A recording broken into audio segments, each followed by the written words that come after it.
முதல் வாசகம் புனித பவுல் உரோமையருக்கு எழுதிய திருமுகத்திலிருந்து வாசகம். அதிகாரம் 1, இறைவசனங்கள் 1-7 முடிய. கடவுளின் அன்பை பெற்று இறைமக்களாக அழைக்கப்பட்டுள்ள உரோமை நகர மக்கள் அனைவருக்கும் இயேசு கிறிஸ்துவின் பணியாளனும் திருத்தூதனாக அழைக்க பெற்றவனும் கடவுளின் நற்செய்தி பணிக்கென ஒதுக்கி வைக்கப்பட்டவனும் ஆகிய பவுல் எழுதுவது.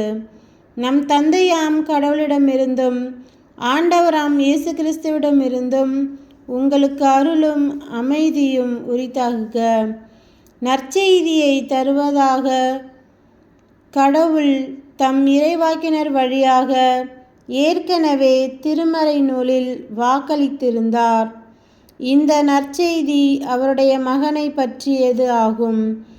இவர் மனிதர் என்னும் முறையில் தாவீதின் வழிமரபினர்.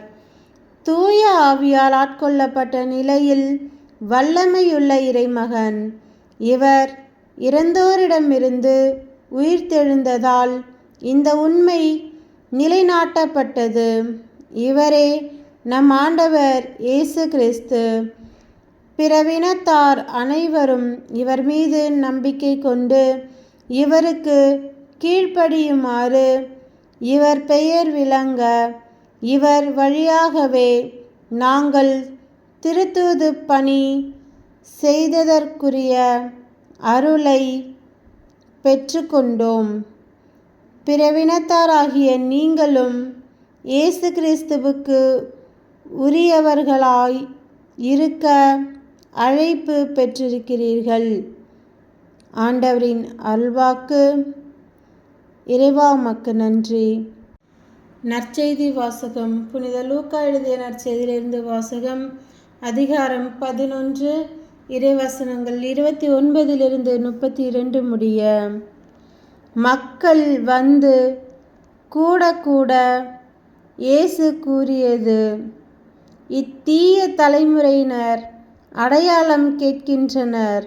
இவர்களுக்கு யோனாவின் அடையாளத்தை தவிர வேறு அடையாளம் எதுவும் கொடுக்கப்பட மாட்டாது.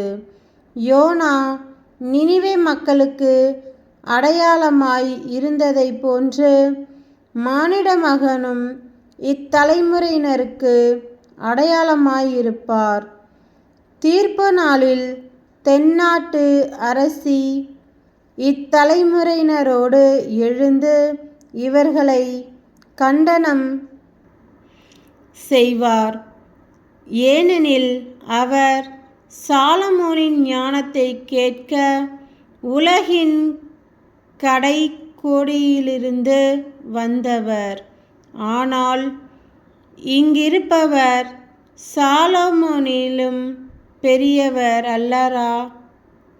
தீர்ப்பு நாளில் நினிவே மக்கள் இத்தலைமுறையினரோடு எழுந்து இவர்களை கண்டனம் செய்வார்கள். ஏனெனில் யோனா அறிவித்த செய்தியை கேட்டு அவர்கள் மனம் மாறினார்கள்.